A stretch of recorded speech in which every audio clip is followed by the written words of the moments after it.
Hi, I'm Michael Killen. Shortly, the most important event is about to occur that has a mission of significantly increasing the knowledge base of people who are trying to do something to slow and minimize the threat of climate change.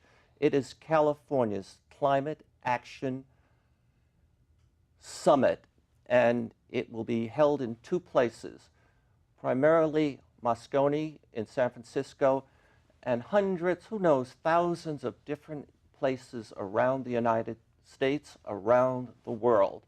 I have invited two women that work for an organization that is hosting an event in San Francisco and at LinkedIn. I've invited them on the show because I want to get a better understanding of the particular event they are putting on. My guests are Julie Noblet and Nicole Angel. And I would like to start off by asking you, what is your title again? I'm the Energy and Climate Program Director at Acterra. And Nicole? And I'm Director of Business Partnerships for Sustainability at Acterra. Can I just have a little bit of information about what that job is about, just a bit? Yeah, so I work with businesses in the Bay Area to promote and encourage sustainability in their business practices. Okay. Can I ask you something about what do you do? Well, in the Energy and Climate Program, we have three main goals. We're trying to bring people together to take steps to create a healthy planet, specifically to make it faster, easier, cheaper to lower our greenhouse gas emissions. Okay.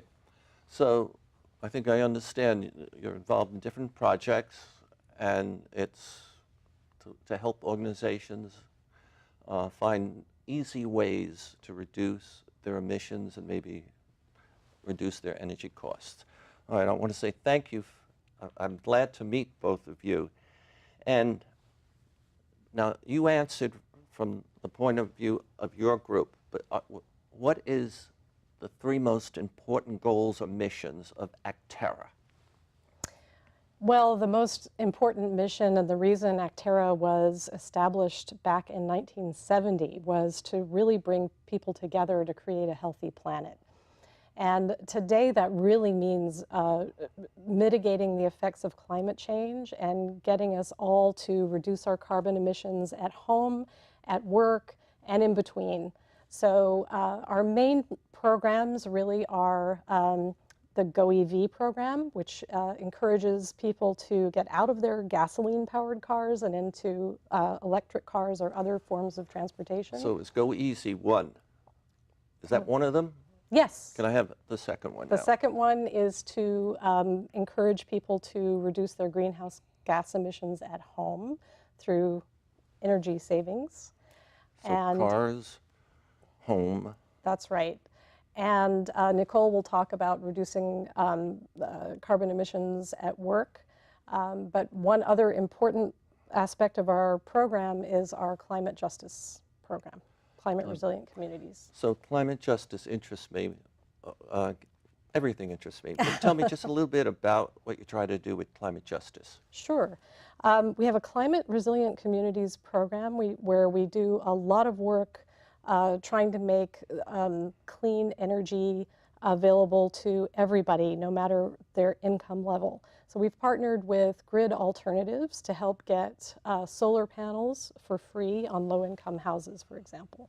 Okay, now if I back up and catch me if I'm, one aspect is to help people, maybe people who are a bit marginalized, okay, get energy in a way not only that it's less expensive for them, but that reduces their emissions. And then Nicole runs a project helping industry. Would I say industry? Businesses, yeah, some industry and different types of business. So businesses find ways to reduce their emissions and their energy, right? And then it was transportation. Yes. Did I leave any out? Yeah, it's home, transportation, and business. Those are the three main. Okay, and home, you still have that program where if I call you and I ask for volunteers to come to my house and do an audit, they'll come and give me suggestions on how to reduce my cost of energy and my usage of it. Would that be correct? That is correct. You're talking about our Green at Home program, and that's exactly what we do. We give people easy ways to reduce their energy waste and hopefully save money on their energy bill. Okay, for Nicole, if people want to go and get more information about you folks, what's the website of Acterra? Acterra.org, Acterra.org. Okay. Now, I have discovered that your organization is part of California's Climate Action Summit, and you are putting on an event, I think it's at LinkedIn. Yes, Which one are you in charge pretty much of that event? that would be me. Well, before I ask you about the event, how did you get together with LinkedIn? Well, we've been working with LinkedIn for many, many years, and our relationship has really grown over the years. We have a number of people that we work closely with, and one of the elements that they've been most involved with is our Green Team Network, where we get businesses together who are, doing kind of grassroots level efforts to bring volunteers from their company together and create sustainable initiatives from the ground up. Would I interpret that like LinkedIn is one of dozens or whatever of companies that you are working with, okay? Correct. They're not a leader of pulling other companies together to help them find ways to reduce their energy costs and emissions. Well, actually, LinkedIn is a leader. In just this last round of Acterra's Business Environmental Awards program, LinkedIn received an award for their sustainable building project in Sunnyvale, which is a really exemplary project that's leading the way in green building design. So but are they helping you reach out to other companies? Definitely. I mean, that's part of what LinkedIn does through their network is linking individuals at different companies and creating opportunities for them to interact. Is this the LinkedIn for Good group? LinkedIn for Good. LinkedIn for Good is a separate element. So we actually work with the sustainability and the green team of LinkedIn. Okay, now you folks are into food preparation, is that right? That's what our event is about, yes. It's all about food service. How about, would you give me a sentence or two to help us understand what the particular event is? What's the title? Yeah, it's called Climate Friendly Cuisine. And what we're doing is bringing together food service professionals from everywhere in the Bay Area to learn about three main things: food waste, which is a huge impact. We're also looking at sustainable sourcing, so where they purchase their ingredients and making them the most sustainable they can. And then a climate-friendly diet, so looking at a plant-forward diet and moving meat and dairy to the side of the plate and putting plants at the center of the plate.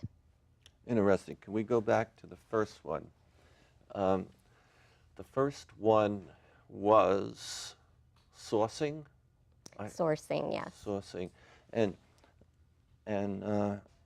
so your event is trying to increase awareness within the food service industry that there's things they can learn about more effectively sourcing the foods and supplies they need. Right. Am I correct? The second one had to do with food waste. Yes. And how do you help them there? And I do know you work for a couple of government agencies, I think, on waste management, or at least one. What would they learn about reducing the amount of waste that's heading off either to the landfills or to the furnaces. Yeah. I mean, there's a lot of different aspects to food waste, and prevention is the most important. So looking at purchasing the right quantities, purchasing in a sustainable way, so you're not having waste from the beginning, purchasing what you need. Then you're looking at food preparation and using every aspect of the food that you can. If you've got vegetable trimmings, you make vegetable stock. There's a lot of creative ways that you can minimize waste just from the get-go. And then looking at things like portion size. Do you need to have these enormous portions that end up, not being finished? Offering people different choices to minimize that waste up front. And, looking at what waste could be eliminated from the get-go. And then when you do have the waste, then, offering ways for people to take that home, to finish it later. If the food has not been served, that can be donated to people in need. And there are many hungry people and a lot of food waste happening.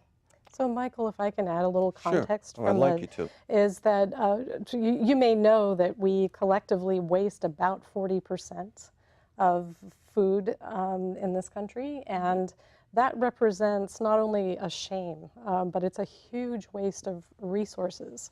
The water and the labor and the carbon that it takes to produce all that food just goes to waste. And in his recent book, Paul Hawken mentioned that the book Drawdown. Food waste is one of the top three things. Reducing food waste is one of the top three things we can do to reduce our collective emissions. You make me think about this. Everybody has to eat. Yes. And so we're going through an awful lot of food. Yeah. Yeah. It's very interesting. Drawdown is a very good book. Yeah. Often, sometimes in some of my interviews, I'm not born with knowledge of all these different topics. I sometimes grab his book and I read his small chapters, and it helps bring me up to speed. Yeah. Now, was the third way your conference on September the 7th? 11th. The 11th, that's a Friday. No, Tuesday. Tuesday, and that's at LinkedIn. I think the third topic you brought up is sharing knowledge with the food providers of best practices for the kinds, how they present the food, and maybe minimize the meats, the almonds, and the things that take a lot of water, a lot of energy to produce. Mm-hmm. But you, am I right? And yes. But more important, would you elaborate on it? Yeah, so there are just different ways to adapt menus, and it doesn't mean that you have to only offer vegan or vegetarian choices. There are ways to offer very meaty burgers that are blends of meat and mushroom, for example, or meat and other vegetables or grains, to kind of give people the satisfaction of their meat demand, but putting it in a healthier way for their body and for the planet. Okay, we don't have much time left, but am I correct if I walk into LinkedIn on that Tuesday, the 7th, which is one day before the massive California Climate Action Plan starts, I will find in the lobby exhibitors?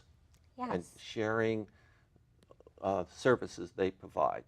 Exactly. It's Tuesday, September 11th from 4 to 6 p.m. It's open to the public, and there will be many different exhibitors.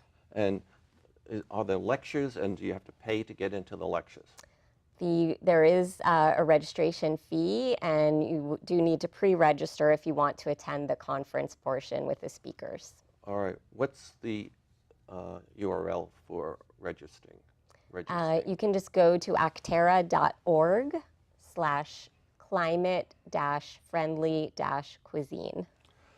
Ladies, have we done it? I think we have. All right. So I want to thank you very much. And You're welcome. It's our pleasure. Thank you. Hi. My guests were Julie Noblet, go ahead, and Nicole Angel.